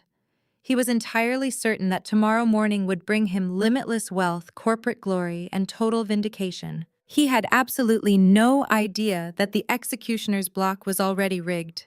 The blade was freshly sharpened, and my hand was the only one resting firmly on the release lever. The heavy doors of the armored Maybach sealed me inside a vault of quiet luxury, cutting off the faint, pathetic sound of my brother's delusional laughter.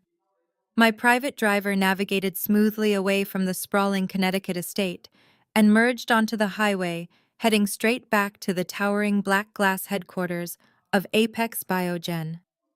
I did not feel a single ounce of guilt for walking away from my parents. The emotional umbilical cord was permanently severed. My mind was entirely focused on the impending corporate execution. When I stepped out of the private executive elevator onto the 50th floor, the atmosphere of the penthouse boardroom was electric with high-stakes corporate energy. Mr. Maxwell was already waiting for me.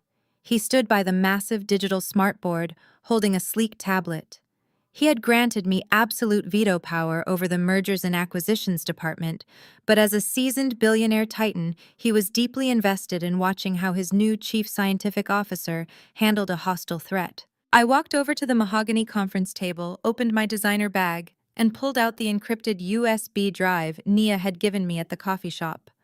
I handed it directly to Apex Biogen's lead data analyst, who was standing quietly in the corner of the room. Within seconds, the contents of the drive were projected onto the massive digital screen. The sheer scale of Cameron's financial crimes illuminated the dark boardroom in stark, undeniable high definition. Mr. Maxwell crossed his arms, his sharp eyes scanning the fabricated revenue streams, the hidden crypto losses, and the highly illegal shell accounts Cameron had used to hide his massive operational deficits. "This is not just a bad investment," Mr. Maxwell observed, his voice a low, dangerous rumble. "This is textbook wire fraud. Your brother is running a sophisticated Ponzi scheme. He is pitching us a $50 million acquisition based entirely on fabricated intellectual property and stolen investor capital. If our standard financial executives had blindly approved this buyout without your scientific review, Apex Biogen would have inherited a massive federal liability." I nodded, pulling up the specific technical schematics Cameron had included in his Aegis Tech pitch deck. "The science he is claiming to possess does not even exist," I explained, pointing to a glaring flaw in his genetic data projections. He copied publicly available research, altered the variables, and slapped his corporate logo on it. "It is entirely fraudulent. He is trying to sell us a multi-million-dollar empty box." Right at that moment, my secure phone chimed with an incoming encrypted email. I unlocked the screen. It was a secondary data package from Nia. The subject line simply read, "The final nail." I opened the attached files and felt a fresh wave of disgust wash over me. The documents were high-resolution scans of Nia's personal banking records, joint investment portfolios, and private trust funds. Cameron had not just drained his company and leveraged my parents' mansion. He had systematically raided his own wife's financial safety net. He had expertly forged Nia's signature on multiple high-interest credit lines, draining hundreds of thousands of dollars to cover his rapidly accelerating margin calls in the crypto market. He had stolen her entire future to fund his arrogant charade. But Nia was not a victim who would go down quietly with the ship. Attached to the financial records was a brief, fiercely determined message. "The divorce papers are officially signed and filed with the county clerk," Nia wrote.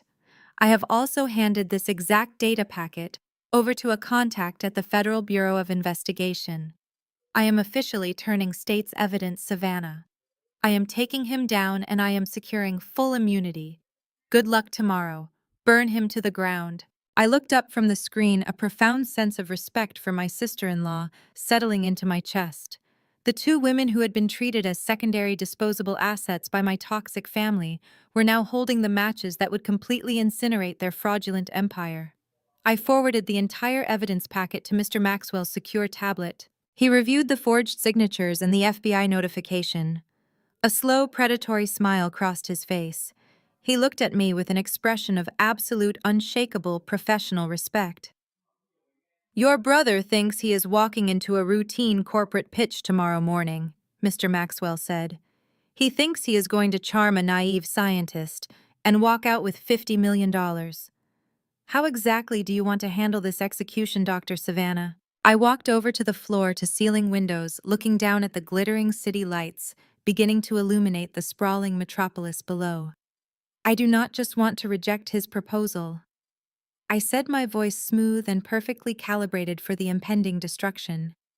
"If we simply send him a rejection letter, he will scramble. He will try to find another vulnerable buyer. I want to shatter his reality face to face. I want him to stand in this exact boardroom at the absolute height of his manufactured arrogance and watch the floor collapse beneath his feet. I want the rejection to be completely undeniable." Mr. Maxwell nodded in firm agreement. "The boardroom is yours tomorrow, Chief Scientific Officer. I will have our corporate legal team on standby in the adjacent office just in case he decides to make a scene." I spent the rest of the evening preparing the exact sequence of events. I did not sleep.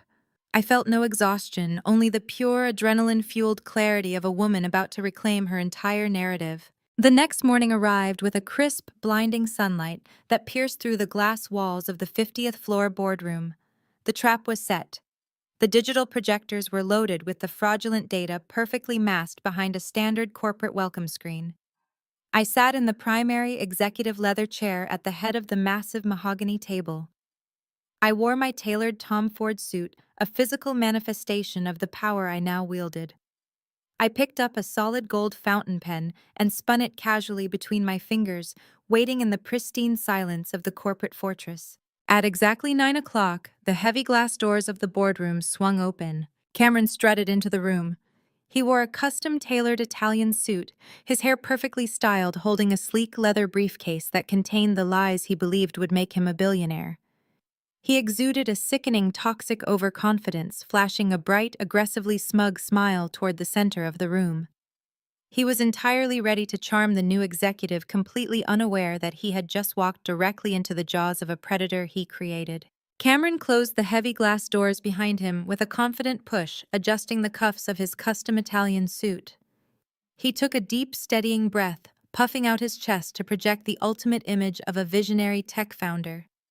He marched toward the front of the room, keeping his eyes entirely focused on the massive digital smartboard to ensure his carefully fabricated slideshow was ready to deploy.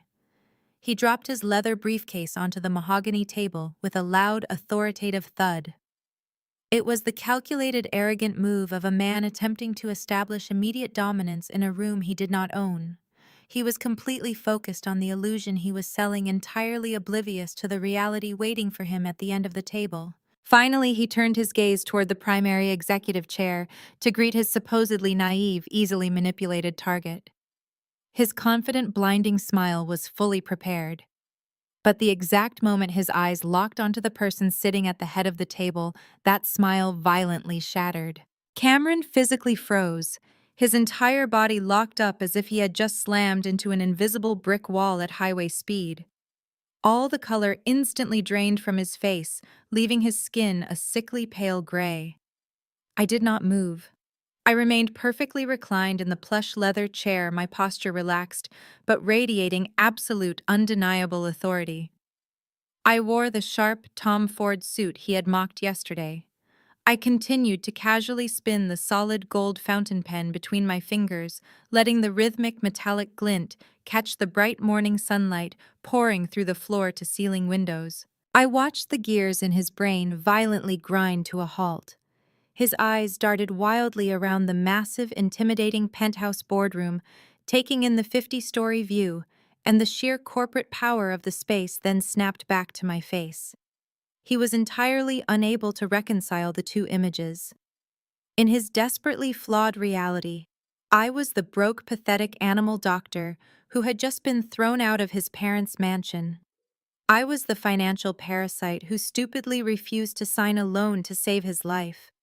I had absolutely no business being anywhere near the executive floor of the Apex Biogen headquarters. He blinked rapidly, his mouth opening and closing as he struggled to find a logical explanation for my presence. Since his narcissistic ego refused to accept that I could possibly possess any real power, his brain instantly defaulted to the only scenario that made sense to him. He convinced himself that I had stalked him. He assumed I had tracked his location, somehow bypassed the biometric security scanners in the lobby, and sneaked into this highly classified executive boardroom just to throw a petty jealous tantrum and sabotage his massive payout. Alternatively, he thought perhaps I had begged for a miserable temp job pouring coffee or organizing files just to be near the corporate elite. The shock rapidly morphed into intense defensive rage. Cameron slammed his hands down on the mahogany table, leaning forward with a vicious sneer. "What the hell are you doing here?" He exploded, his voice echoing sharply against the glass walls. His carefully crafted corporate persona completely evaporated, replaced instantly by the toxic bully I had known my entire life. "How did you even get past the front desk? Did you follow me here just to play some kind of sick joke? Are you actually this psychotic?" I stopped spinning the gold pen. I placed it gently on the table, resting my hands together, and looked at him with an expression of pure, unbothered ice. I did not say a single word. My total, deafening silence only infuriated him further. He pointed a trembling, aggressive finger directly at my face, a bead of sweat forming on his forehead as his panic began to spike. "Get out of that chair right now, Savannah," he commanded, his voice pitching higher with manic desperation. "You are not going to embarrass me today. You are not going to throw a jealous fit because I am about to become a multimillionaire while you play with sick dogs. I am pitching a $50 million acquisition to the chief scientific officer of this entire conglomerate in exactly 2 minutes. If they walk in here and see you sitting in their seat, my deal is completely ruined." He took a threatening step forward, his fists clenching at his sides. "Get out before I call security and have you arrested for trespassing. Are you trying to ruin my billion-dollar meeting? I swear to God I will call Mom and Dad right now and tell them you tried to destroy my company. They will make sure you never show your face in our town again." He reached into his pocket, frantically pulling out his smartphone, completely ready to dial the building guards and have me physically dragged out of the room. He genuinely believed he possessed the authority to banish me from my own fortress. He thought he was the king of the castle, entirely blind to the fact that he was standing on a trapdoor I had personally installed. Before his thumb could even press the dial button, the heavy glass doors at the back of the boardroom swung open. The sound was smooth, but in the tense, suffocating atmosphere of the room, it felt like an explosive thunderclap. Cameron instantly whipped around. He shoved his phone back into his pocket and desperately attempted to smooth his panicked features back into the charming visionary CEO he was supposed to be playing. He plastered on a wide, welcoming smile, straightening his tie, entirely prepared to greet the executive who held his financial salvation. Mr. Maxwell, the billionaire titan and undisputed ruler of the Apex Biogen empire, stepped into the room. He walked with the slow, deliberate grace of an apex predator inspecting his territory.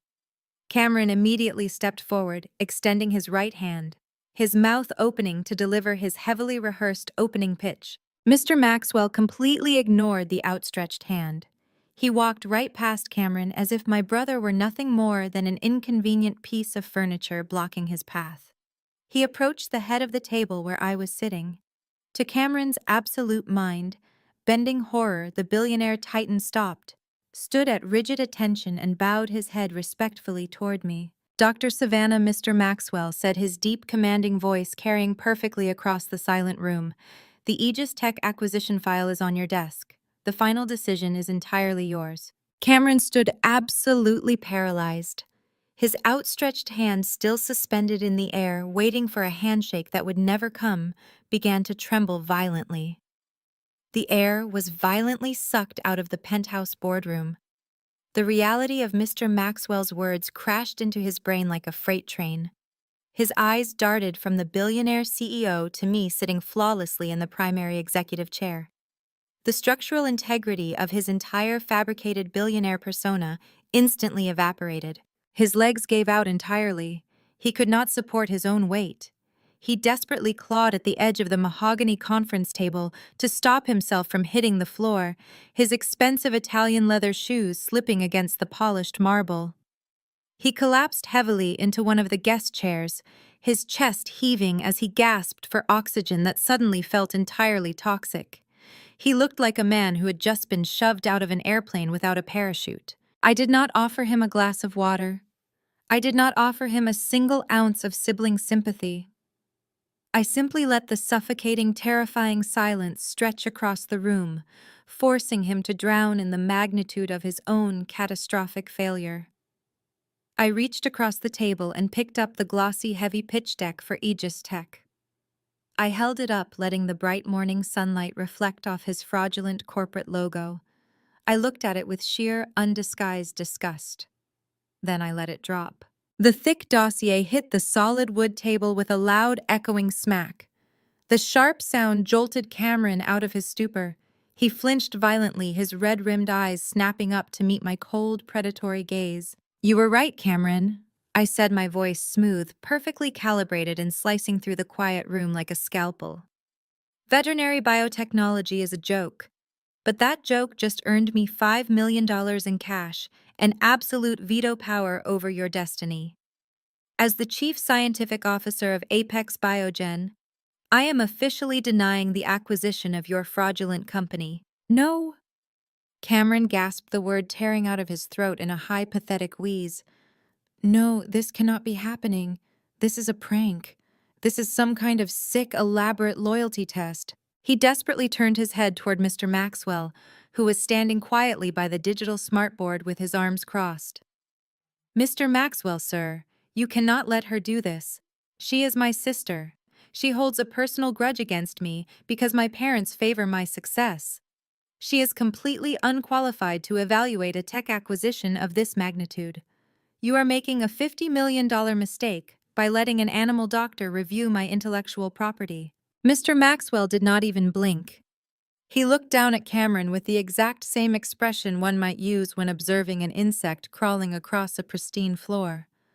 "Dr. Savannah possesses a dual doctorate and a level of scientific intellect you could not possibly comprehend," Mr. Maxwell replied, his tone laced with absolute 0 degrees of mercy. "Furthermore, she is the ultimate gatekeeper for this conglomerate. I do not override my chief scientific officer. If she says your company is fraudulent, then your company is fraudulent.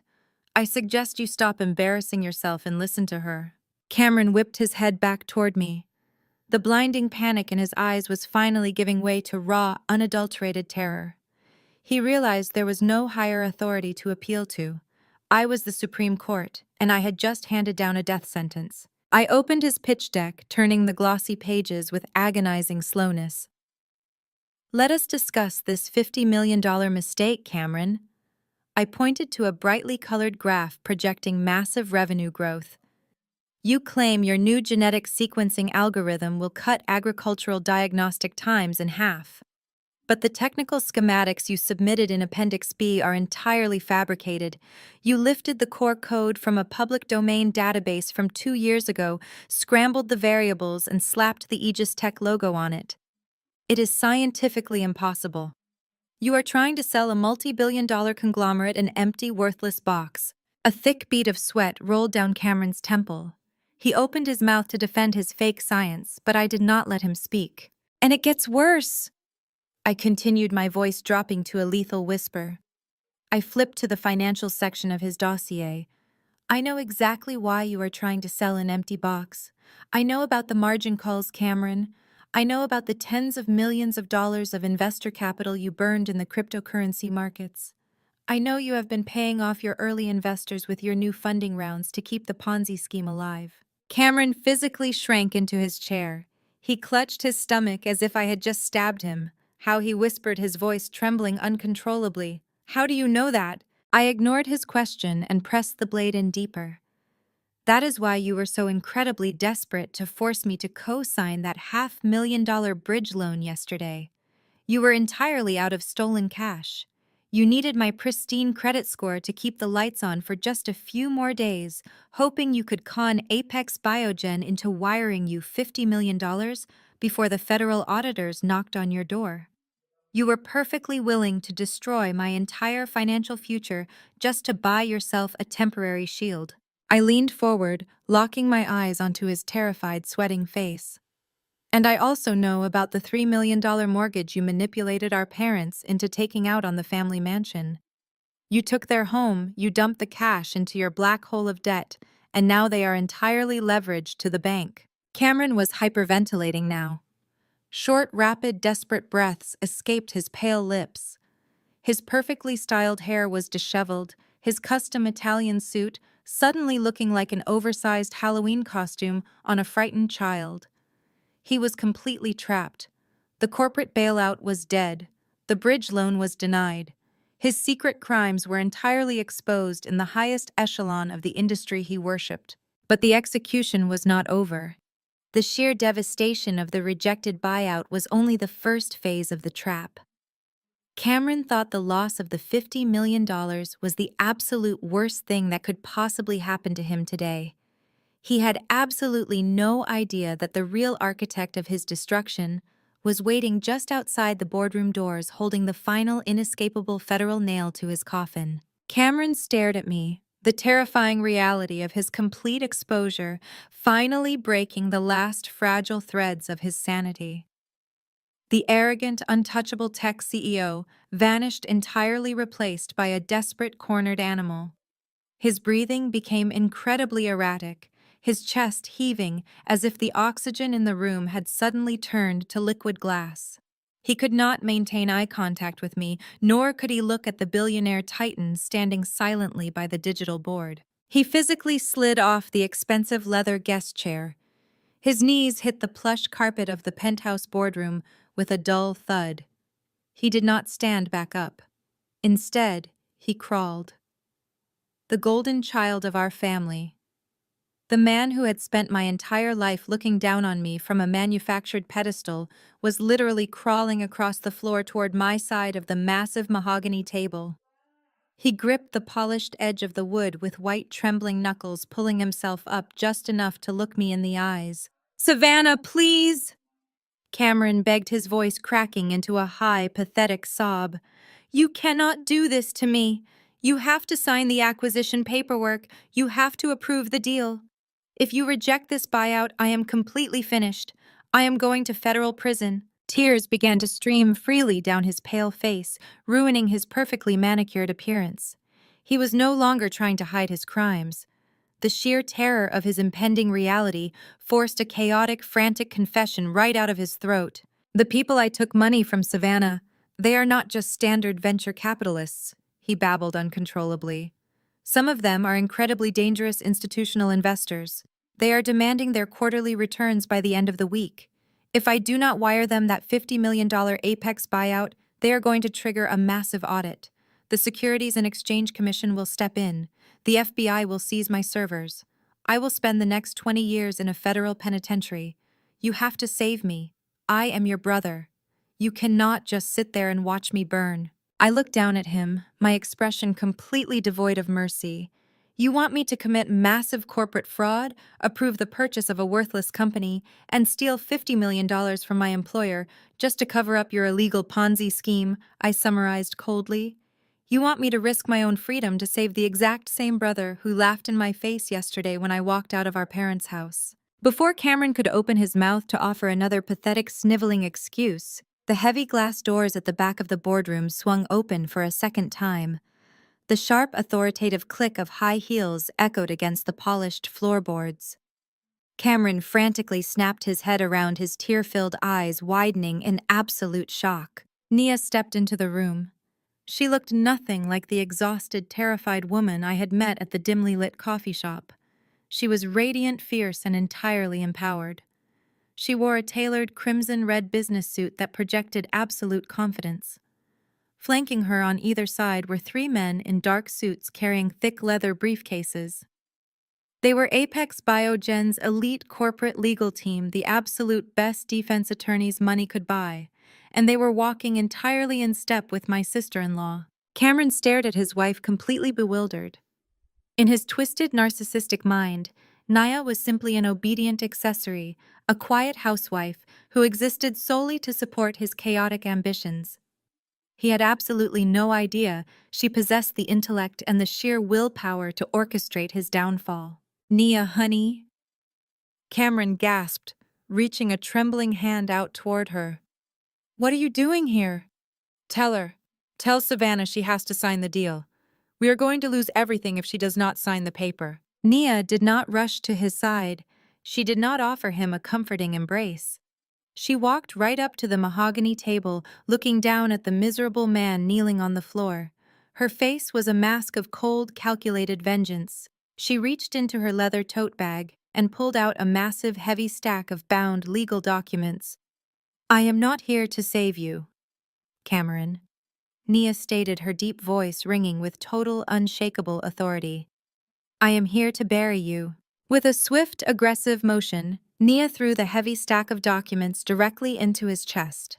The thick binders hit him with a loud thwack before exploding outward, scattering hundreds of pages of forensic accounting records, bank statements, and legal filings all over the plush carpet surrounding him. Cameron recoiled, staring blankly at the papers raining down on him. "What is this?" he stammered, his eyes darting frantically across the scattered spreadsheets. "Those are the signed divorce papers," Nia declared, her voice slicing through the room with lethal precision. "But that is the least of your problems today. You aren't just going to prison for defrauding investors, Cameron. The FBI already has the files proving you forged my signature." Cameron physically flinched, a sickening gasp escaping his lips. He looked at the printed scans of his forged credit applications lying on the floor. "You thought I was just a stupid, blind housewife," Nia continued, stepping closer so he could feel the full weight of her fury. "You forgot that I am a forensic accountant. I tracked every single penny you stole from my personal trust funds. I tracked the illegal transfers you made to cover your crypto margin calls. I compiled every single piece of fraudulent data, every fake ledger, and every illegal wire transfer, and I handed the entire package directly to a federal investigator at dawn this morning." Cameron violently shook his head, pressing his hands over his ears, as if trying to block out the sound of his own destruction. "No, Nia. Please, you cannot turn state's evidence against your own husband. They will lock me away forever." "I secured full unconditional legal immunity for myself," Nia replied, crossing her arms over her chest. "And in exchange I handed them the exact map they need to dismantle your entire fraudulent life. You stole my future, Cameron. Now I am taking yours." The boardroom fell into a heavy, suffocating silence. The absolute totality of his ruin was finally complete. The massive corporate buyout was dead. His marriage was entirely over. The federal authorities already possessed the irrefutable evidence required to put him behind bars for decades. He had absolutely nowhere left to run, nowhere left to hide, and no one left to manipulate. Then, cutting through the dead silence of the room, a sharp, frantic vibration echoed from Cameron's jacket pocket. He jumped, his hands shaking violently as he fumbled to pull out his smartphone. The screen illuminated brightly, displaying the incoming caller ID. It was not his parents. It was not an investor. The name flashing aggressively on the screen belonged to the wealth management division of his primary lending bank. The automated financial triggers had finally been tripped. The massive, catastrophic defaults hidden in his accounts had triggered a systemic alarm. They were calling to officially call in all his outstanding loans, freeze every single one of his personal and corporate assets, and lock him entirely out of his own bank accounts. The illusion was officially over. The phone continued to vibrate violently against the plush carpet, the harsh buzzing sound acting as the final undeniable death knell for Cameron's fabricated empire. He stared at the glowing screen as if it were a venomous snake preparing to strike. He did not answer it. He did not need to. He already knew exactly what the automated voice on the other end of the line was going to say. The risk management algorithms at his primary lending bank had officially frozen his accounts. Every single elite credit card inside his custom leather wallet was now a useless piece of plastic. His corporate checking accounts, his personal savings, and his hidden offshore safety nets were entirely locked down by federal banking mandates. In the span of a few excruciating minutes, the golden child of our family was officially worth